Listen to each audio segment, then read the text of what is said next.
Hello views, welcome to NTV. నేను మీ రమ్య చౌదరి. పెద్ద గ్లిమ్స్లో రామ్ చరణ్ గారి ఆ గద పట్టుకున్న పోస్టర్ చూశాక అసలు ఆయన ఈ మూవీలో ఎలాంటి ఫైట్స్ చేశారు, ఎలాంటి స్టంట్స్ చేశారని ప్రతి ఒక్కరు క్యూరియాసిటీతో వెయిట్ చేస్తున్నారు. మరి అసలు ఆయన ఎలాంటి స్టంట్స్ చేశారు, దాని వెనుక ఆయన ఎలాంటి స్ట్రగుల్స్ పడ్డారు అనేది మనతో షేర్ చేసుకోవడానికి పెద్ద స్టంట్ డైరెక్టర్ నభకాంత్ గారు ఉన్నారు. వారితో మాట్లాడదాం. హాయ్ అండి, ఎలా ఉన్నారు? రిలాక్స్గా ఉన్నారా లేకపోతే టెన్షన్ ఏమైనా ఉందా? అంటే కొంచెం టెన్షన్గానే ఉన్నానండి. ఎందుకంటే నేను మీడియాస్ ముందు ఎక్కువ వెళ్ళాను. ప్రీవియస్లో కూడా నేను మీడియాలో ఎప్పుడు ఎక్కడ కనిపి ఉంటాను. ఓకే, ఒకవైపు ఏమో బుచ్చిబాబు గారి కథ, మరోవైపు గ్లోబల్ స్టార్ గారి యాక్టింగ్. సో మంచి కాంబినేషన్. ఆడియన్స్ దగ్గర కూడా ఎక్స్పెక్టేషన్స్ చాలా ఉన్నాయి. June 4th థియేటర్లో రచ్చ రంబోలనే కదా? డెఫినెట్లీ అండి. ఎస్. సో చెప్పండి, మీకు ఎలా అనిపించింది రామ్ చరణ్ గారితో వర్క్ చేసినందుకు? ఫస్ట్ నుంచి నేను యాజ్ అసిస్టెంట్గా ఉన్నప్పుడు, రామ్ లక్ష్మణ్ మాస్టర్ దగ్గర అసిస్టెంట్గా ఉన్నప్పటి నుంచే చరణ్ అన్న అంటే చాలా ఇష్టం నాకు. ఆయన ఫస్ట్ ఆఫ్ ఆల్ ఆయన వర్క్ అయినా ఆయన నేచరే చాలా ఇష్టం నాకు. ప్రతి కొన్ని ఈక్వాలిటీ చూసే క్వాలిటీ చాలా ఆయన దగ్గర చాలా ఉందండి. సో అంటే ఫస్ట్ టైం పుష్ప తర్వాత నేను బుజ్జిబాబుని కలిసిన తర్వాత ఇలా నవకాంత్ని అనుకుంటున్నాం అంటే, వాడు అసిస్టెంట్ ఉన్నప్పటి నుంచే నాకు తెలుసు మన సినిమా పిలువని సారే చెప్పారంట. సో ఫస్ట్ ఇంట్రొడక్షన్ ఆ బ్యాట్ షాట్ని చూసే మన సినిమాకి ఈడే ట్రావెల్ అవుతున్నాడని ఆయనే ఆ రోజు మాట ఇచ్చారు. ఓకే, ఎలా ఉండేవాళ్ళు సెట్లో రామ్ చరణ్ గారు? చాలా అంటే వర్క్ దగ్గర చాలా డెడికేషన్ చూపిస్తారండి. ఖాళీ టైంలో ఆయన సైలెంట్ కూర్చొని, మరీ సెట్లో ఏంటంటే ఆయన హడావుడి ఎక్కువ ఉండడు, సైలెంట్గా ఉంటారు. పని ఉన్నప్పుడే ఆయన పని చేసుకుని వెళ్ళిపోతారండి. ఓకే, హైదరాబాద్లో భారీ ట్రైన్ సెట్ వేశారు. దాని వెనుక ఎలాంటి ప్రయత్నం చేశారు అసలు? ప్రయత్నం అంటే మేడం, డైరెక్టర్ గారు ఇచ్చిన కాన్సెప్టే కొత్తతనం తీసుకొచ్చిందండి. నేనేం చేయలేదు దాంట్లో. నాది ఓన్లీ దానికి నేను తోడయ్యాను అంతే. ఆయన చెప్పిన ఇమోషన్ కథలో ఒక యాక్షన్ డైరెక్టర్ తోడయ్యాడు, కానీ ఆ ఐడియా స్టార్టింగ్ నుంచి బుజ్జిబాబు గారిదే. బుజ్జిబాబు గారు బయట చూస్తే అసలు అపరిచితుల్లో రాముళ్లాగా అనిపిస్తుంటారు. సెట్లో ఎలా ఉంటారు అంటే, నాకు ఈ సీన్ ఈ టైంలోనే అయిపోవాలి అని ఏమైనా అంటుంటారా? సార్ మేడం, ఇప్పుడు డెఫినెట్లీ ఆయన ఏకైన వ్యక్తి ఇంతమంది యూనిట్ని ట్రావెల్ చేస్తున్నారండి.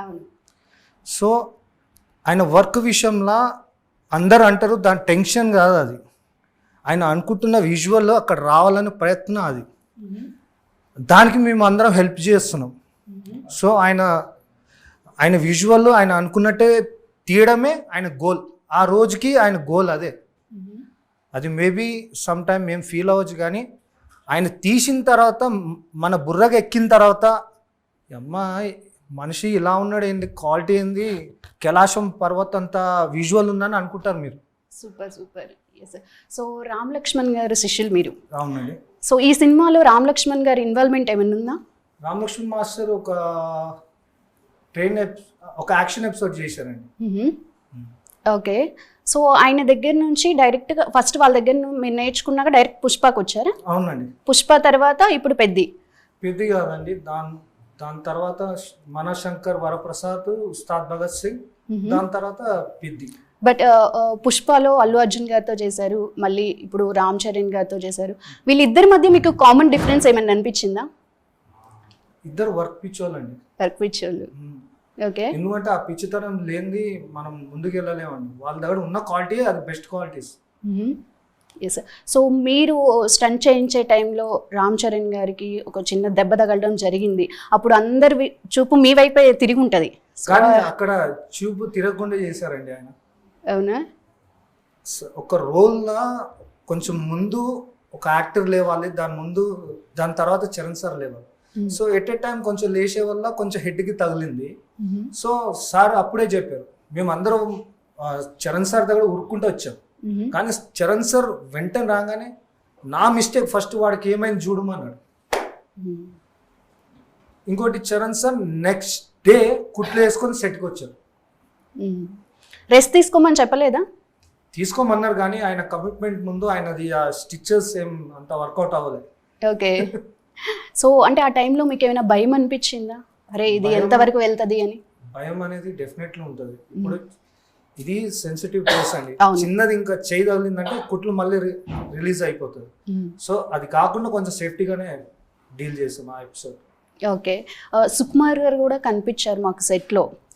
సో స్టోరీలో ఆయన సపోర్ట్ ఏమైనా చేశారా బుచ్చిబాబు గారికి? కానీ ఆయన ఎప్పటి నుంచే ప్రతి చోట్ల ఇలా చేస్తే బాగుంటుందో ఆయన చెప్తారు, కానీ మెయిన్ మొత్తం నడిపించిందంటే బుజ్జిబాబు గారే అండి. ఆయన టీచర్ కాబట్టి సలహా ఇవ్వాల్సింది, ఒక గురువు పని సలహా ఇవ్వడం. కానీ గురువు చెప్పిన దాన్ని కూడా నో అని అనకుండా ఆయన అనుకున్న దాంట్లోనే ఎక్కువ వెళ్ళారు బుజ్జిబాబు గారు. ఓకే. ఎందుకంటే నేను స్టార్టింగ్లో ఆయన కథ చెప్పినప్పుడు ఎలా ఉందో, షూటింగ్ ప్యాకప్ అయిన టిల్ మూవీ మొత్తం షూటింగ్ అయిపోయే వరకు సేమ్ అదే ఉందండి. ఒక్క మాట కూడా చేంజ్ చేయలేదు, ఒక్క డైలాగ్ చేంజ్ చేయలేదు, ఒక్క సీన్ చేంజ్ చేయలేదు. సో అంత పర్ఫెక్ట్గా రాసుకున్నారు ఆయన ఆల్రెడీ. నేను ఇంతమంది డైరెక్టర్తో ట్రావెల్ చేశాను. నేను ఫస్ట్ డైరెక్టర్స్లో సుకుమార్ సార్ని గురువు అనుకుంటాను. కానీ ఈ ఎపిసోడ్లో ఈ సినిమాలో కొంచెం గురుగారిని కొంచెం దాన్ని టక్కర్ ఫోర్ ఇచ్చేసే అంత ఎలివేషన్ కానీ సీన్స్ కానీ ఇమోషన్స్ కానీ చాలా పిక్స్ లెవెల్స్లో బుజ్జిబాబు గారు గురువుని మించిన శిష్యుడా అనుకోవచ్చండి. ఓకే. Yes sir. సో మనకి ఈ మూవీ గ్లిమ్స్లో చూసినప్పుడు కానీ రామ్ చరణ్ గారు కొన్ని సీన్స్లో గద పట్టుకొని ఉన్నారు, చికరీలో బ్యాట్ పట్టుకొని ఉన్నారు. ఇంతకీ ఆయన ఏంటి, కుస్తీ పడుతున్నారా, క్రికెట్ ఆడుతున్నారా ఈ సినిమాలో? అంటే సినిమా స్టార్టింగ్లో ఒకటి సరదాగా మాట్లాడుకున్నప్పుడు ఒకటి అనుకున్నామండి, పిద్ది పేరు అనేది ఉట్టి పేరు కాదండి, ఇట్ ఈజ్ అ గేమ్. పిద్ది అనే పేరు మీరు అలా అనుకుంటున్నారు, కానీ పిద్ది అనేది ఒక ఆట. ఓకే. ఒక ఆటగా అంటే ఎంతవరకు వెళ్ళిపోవచ్చు అనేది, ఒక ఊరు బ్యాక్ డ్రాప్ నుంచి వచ్చినోడు దీంతోనే సరిపోదు అనేది ఈ కథ. ఓకే. సో మిగిలినవి మేము June 4th చూడాలంటారు. ఎస్. నైస్. అండ్ మాకు సెట్లో చిరంజీవి గారు కూడా కనిపించారు. సో ఆయన ఏమైనా సలహాలు ఇవ్వడం జరిగిందా? లేదండి, ఆయన ఓన్లీ బ్లెస్సింగ్ ఇచ్చేసి వెళ్ళారు ప్రతి ఒక్కరికి. ఓకే. వెళ్ళే దారి కరెక్ట్ అని ఆయన కూడా తెలిసి ప్రతి ఒక్కరికి బ్లెస్సింగ్ ఇచ్చేసి వెళ్ళారు. ఎంతసేపు ఉన్నారు, ఏం మాట్లాడారు ఎక్కువగా? ఒక 1 అవర్ చరణ్ బాబు ఆ బాడీ ఫిజిక్ కానీ మీరు గ్లిమ్స్లో చూశారు కదా, ఆ వాక్ చేసేటప్పుడు కొన్ని చూపించామండి. బాగుందన్నారా? బాగుందని చెప్పారు. చాలా ఫస్ట్ కథ చెప్పిందే చిరంజీవి సార్కి. ఆయన కథ చాలా బాగుందని చెప్పారు ఫస్ట్ వినంగానే వెంటనే. ఓకే. ఎస్. సో ట్రైన్ సీన్లో మనకి ఎక్కువగా ఛాలెంజెస్ ఏం ఫేస్ చేశారు ఫైట్ సీన్స్లో? ఒక్క ఎపిసోడ్ ఉందండి, అది ఇప్పుడే రివీల్ అవ్వాలి. సెకండ్ హాఫ్లో చాలా నాకు అంటే కొంచెం కింద మీద అయ్యాను. అంటే కింద మీద అయ్యానంటే డైరెక్టర్ ఇచ్చిన కాన్సెప్ట్ నాకు చాలా ఛాలెంజింగ్ అయింది. అంటే ఎలా అంటారు, ఏమైనా ఒక చిన్న లైన్ చెప్తారా? అంటే ఆల్రెడీ నేను బరువు మోస్తున్నాను, డైరెక్టర్ ఇంకా దాని కాన్సెప్ట్ నన్ను మూసుకుంటానే వెళ్ళాడు. ఆ విలువ నుంచి బయటకు వచ్చే ఎపిసోడ్ అది. ఓకే. విజిల్స్ అయితే అంతే. ఓకే. పుష్ప 2కి ఎలా విజిల్స్ వేసారో సేమ్ అంతే ఉంటుందండి ఆ ఎపిసోడ్ కూడా. ట్రిబులర్లో రామ్ చరణ్ గారు ఎంట్రీ సీన్ చూసుకుంటే మనం ఆయన లాఠీతో ఎంతో మందిని కొట్టి అది అసలు ఎక్సలెంట్ సీన్. సో దాన్ని మైమర్పించే విధంగా ఉంటుంది ఆ పెద్దిలో. ఇప్పుడు మీరు చెప్తున్నారు 1000 మందిని అక్కడ ఎపిసోడ్ 1000 మందితో యాక్షన్. అవును. కానీ ఇంట్రొడక్షన్ ఒక ఆట, క్రికెట్ ఆటతో introduction, first hero introduction. Okay. దాంట్లో ఒక్క షాటే మీకు వరల్డ్ వైడ్గా క్రేజ్ వెళ్ళిపోయింది, బ్యాట్ షాట్, క్రికెట్ షాట్. అవును అవును. ఆయన స్టార్టింగ్లో చెప్పింది కూడా అదే, మాస్టర్ యాక్షన్ కాదు కానీ యాక్షన్ కానీ మించిపోయి ఉండాలని. ఫస్ట్ ఓపెనింగే ఛాలెంజ్ ఇసిరేసారు ఇట్లా బుజ్జిబాబు గారు. ఆ ఎపిసోడ్ అంత ఛాలెంజింగ్ ఉంటుంది. ఓకే. యాక్షన్ కాదు కానీ క్లాప్స్ పడతాయి, mass. Yes. So Ram Charan గారితో ఫైట్ సీన్స్లో మీకు ఎక్కువ టఫ్నెస్ అనిపించిందా, లేకపోతే విలన్తో ఫైట్ సీన్స్లో మీకు ఎక్కువ టఫ్ అనిపించిందా? ఎవరితో ఏం అంత టఫ్గా అనిపించలేదు, ఎందుకంటే వాళ్ళతో నేను వర్క్ చేయించుకోవాలి, అది నా టాలెంట్. అది వాళ్ళు చేయలేకపోయినా కూడా నేను వాళ్ళు చేసేలాగా తీసుకొచ్చే బాధ్యత నాది, యాక్షన్ డైరెక్టర్. వాళ్ళు చేయట్లేదంటే వాళ్ళ తప్పు కాదు, నా తప్పు, నేను వాళ్ళతో చేయించుకోలేదని. ఓకే. వాళ్ళ మిస్టేక్స్, ఎవరు ఆర్టిస్ట్ మిస్టేక్స్ ఉండదు, హీరోది మిస్టేక్స్ ఉండదు, ఒక ఫైట్ మాస్టర్ చేయించలేకపోయాడని అంతే. ఎస్. సో పుష్ప 2ది మేము ఇంకా మాట్లాడుకుంటున్నాం ఇన్ని ఇయర్స్ అయినా కానీ, మరి పెద్దది మేము ఇంకా ఎన్ని ఇయర్స్ మాట్లాడుకోవచ్చు అంటారు, ఫైట్స్ కానీ స్టంట్స్ గురించి కానీ? పెద్ది నాకు తెలిసి ఈ మధ్యలో అంత ఇమోషన్ ఇంత క్రేజీ ఫిలిం అనేది నేను ఇప్పటివరకు ఉన్న స్టోరీస్ కానీ ఇన్ని చూశాను కదా, కొన్ని రోజులు పెద్ది ఉండిపోతుందండి గుండెల్లో. ఓకే, ఎస్, అంత స్ట్రాంగ్ ఎలా చెప్తున్నారు? నేను ట్రావెల్ చేశానండి ఇంట్రొడక్షన్ నుంచి టిల్ క్లైమాక్స్ వరకు. ఓకే, ఎందుకంటే ఒక యాక్షన్ డైరెక్టర్కి ఒక మంచి ఎపిసోడ్ యాక్షన్ వస్తే బెస్ట్ వస్తే సరిపోతుందండి. అవును. కానీ ఆ సీను యాక్షన్ ఇమోషన్తో లింకప్ అయి ఉంది.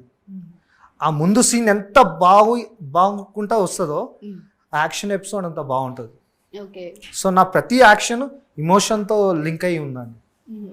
దట్టు రామ్ చరణ్ గారు అంటే అసలు ఆడియన్స్ దగ్గర నుంచి కూడా ఎక్స్పెక్టేషన్స్ ఎక్స్ట్రీమ్ లెవెల్లో ఉంటాయి. సో అవి మ్యాచ్ చేయగలుగుతారా మరి? బ్లాస్ట్. ఓ, వన్ వర్డ్. బ్లాస్ట్. సూపర్. అయితే ఇంకోటి ఇప్పుడు చూస్తున్న ఆయన విజువల్స్ కానీ గ్లిమ్స్ కానీ ట్రైలర్ కానీ ఇంత బాగా వచ్చిన కారణం డిఓపి రత్నవేలు గారండి.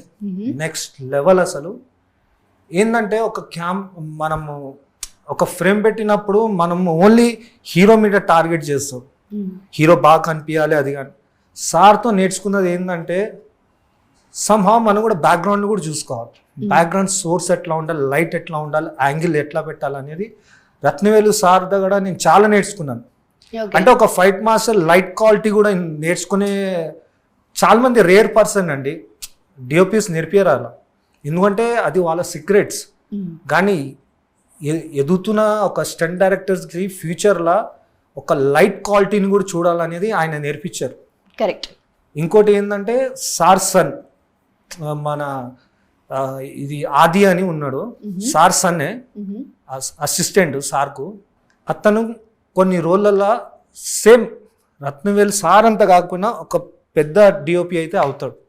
ఓకే, సో మొత్తం టీం వర్క్.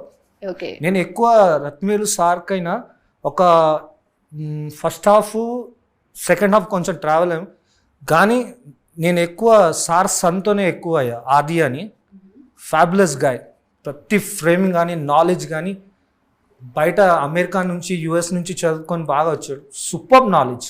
ఓకే, నైస్ అండి. ఎస్, సో స్టంట్స్ విషయంలో కానీ ఫైట్స్ విషయంలో కానీ హాలీవుడ్ నుంచి ఏమైనా రెఫరెన్సెస్ తీసుకున్నారా? నో. ఏంటంటే మనం వాళ్ళ గురించి సినిమా తీయట్లేదండి. ఫస్ట్ ఆఫ్ ఆల్ నేను మా ఇండియన్స్ గురించి తీస్తున్నా. వాళ్ళు ఇండియన్స్ మూవీని పికప్ చేయాలి, ఇంగ్లీష్ మూవీ వాళ్ళు. మన థాట్ అంతే. సో వాళ్ళు పుష్ప 2 చూసి హూస్ ద గాయ్ అడిగారంట, ఇలా చేశాడు ఇలా. సో అంతే కావాలి మనకు, ఎవడు ఆడు ఇండియన్ అని అదే కావాలి, కానీ వాళ్ళని కాపీ చేసే అవసరం లేదు. Great. Yes, so Ram Charan గారు ఫ్యామిలీ గురించి ఏమైనా డిస్కస్ చేస్తుంటారు? ఉపాసన గారి గురించి కానీ క్లింకారా గారి గురించి కానీ? ఆయన మీరు చెప్పారు కదా, చిరంజీవి గారు ఆ రోజు సెట్కి వచ్చినప్పుడు ఏం మాట్లాడుకున్నాం అదే చెప్తానండి. నేను ఒక అసిస్టెంట్గా ఉన్నప్పటి నుంచి ఫైట్ మాస్టర్ దగ్గర నుంచి చరణ్ బాబు, చిరంజీవి సార్ నా జర్నీ చూశారు. అక్కడ అదే జర్నీ షేర్ చేశారు నా గురించి. వాడు అసిస్టెంట్గా వచ్చాడు డాడీ, ఫైట్ మాస్టర్ అయ్యాడు, ఇప్పుడు పెద్ద పెద్ద సినిమాలు చేస్తున్నాడు, ఇంత తక్కువ సమయంలో ఇంత ఎదిగాడు, వీడి గురించి నేను చాలా ప్రౌడ్గా ఫీల్ అవుతున్నా డాడీ అంటే సార్ కూడా చెప్పారు. అప్పుడు చిరంజీవి సార్ కూడా చాలా అప్రిషియేట్ చేశారు. నాకు మనశంకర్ వరప్రసాద్ కూడా ఫస్ట్ ఇంట్రొడక్షన్ ఫైట్ నౌకంత్ అని పిల్లోడు ఉంటాడు, వాడికి ఇస్తే బాగుంటుందని చెప్పారు. Opening stylish fight sir Chiranjeevi గారు. నేను స్పెషల్గా మెన్షన్ చేయాలండి, ఇప్పుడు ఉన్న బిగ్ స్టార్స్లో ఉన్న ఏజ్లో కూడా టిల్ నౌ ఆయన ప్రతి రోప్ షాట్ చేస్తారండి చిరంజీవి గారు, నో డూప్స్. అందుకే ఆయనకి అంత మెగా ఫ్యాన్స్ ఉన్నారు. ఇప్పుడు కూడా ఇక్కడ వచ్చే ముందు బాబీ సార్ దగ్గర నుంచి వస్తున్నారు చిరంజీవి గారిది ఇంట్రొడక్షన్ ఫైట్ గురించి మాట్లాడుకుంటూనే వస్తున్నాను. కంగ్రాచులేషన్స్ అండి. ఎస్, సో మీరు ఎక్స్పెక్ట్ చేశారా ఇంత బ్యూటిఫుల్ జర్నీ? నేను అనుకున్నానండి, నా కష్టం నన్ను తీసుకెళ్తాను. నేను 16 years సర్వీస్లో పనుకునేటప్పుడు ఫస్ట్ హీరో నాకు అల్లు అర్జున్ వస్తే ఎలా ఉంటుందని అదే డ్రీమ్స్లో పనుకునేవాడిని. నా పట్టుదలనే పుష్ప 2కి తీసుకెళ్ళింది, నా పట్టుదలనే ఈ అంతా ట్రావెలింగ్. అందు గురించి దాన్ని ఎక్కువ నమ్ముకుంటాను నేను. Great great yes sir. Janhvi Kapoor గారిది కూడా కొంచెం మాస్ క్యారెక్టర్ లాగే ఉంటుందేమో అని అనిపిస్తుంది. ఈ మధ్య హీరోయిన్స్ కూడా ఫైట్స్ చేస్తున్నారు. మరి జాన్వీ కపూర్ గారు ఏమైనా ఫైట్ చేసే అవకాశం ఉందా పెద్దిలో? అది ఇంట్రొడక్షన్ చేసామండి, యాక్షన్ లాంటిదే. షీఈస్ డన్ వెరీ వెల్ అండి. మేడంకి, జాన్వీ మేడం చాలా బాగా చేశారు. ఓకే, సో ఎక్కువ టఫెస్ట్ స్టంట్స్ చేసిన ఏమున్నాయి పెద్దిలో? ఒక సెకండ్ హాఫ్లో కుస్తీ మీద ఉందండి, అది కొంచెం టఫ్, నాకు మోస్ట్ టఫ్, కానీ అది సాధించాం. Okay nice. సో మొత్తం పెద్ది అంటే గేమ్ అంటారు అయితే, రైట్. సో ఫైనల్గా పెద్ది గురించి ఏం చెప్తారు? పెద్దిని అంత ఈజీగా గుండెల నుంచి మీరు తీసేయలేరండి, కొన్ని రోజుల వరకు ఉండిపోతుంది. సెకండ్ హాఫ్లో ఇచ్చే ఇమోషన్ ప్రతిదీ చిన్నపిల్లల దగ్గర నుంచి ఓల్డ్ ఏజ్ వరకు టీయర్సే, మీరు క్లాప్స్ కొడతారు, అట్లాంటి ఇమోషన్ ఉందండి. Okay great. ఎస్, మూవీకి ఎండింగ్ ఇచ్చారా లేకపోతే పెద్ది 2 ఏమైనా అనౌన్స్ చేసే అవకాశం నో ఉందా? అండి, ఇదే ఎండింగ్ అండి. నైస్. ఎస్, సో మనం అందరం హ్యాపీగా అంటే పెద్దిని అడాప్ట్ చేసుకుందాము అండ్ బ్లాక్ బస్టర్ అవ్వాలని కూడా మనస్ఫూర్తిగా కోరుకుందాం. ఎస్. రైట్, థ్యాంక్ యూ అండి, థ్యాంక్ యూ.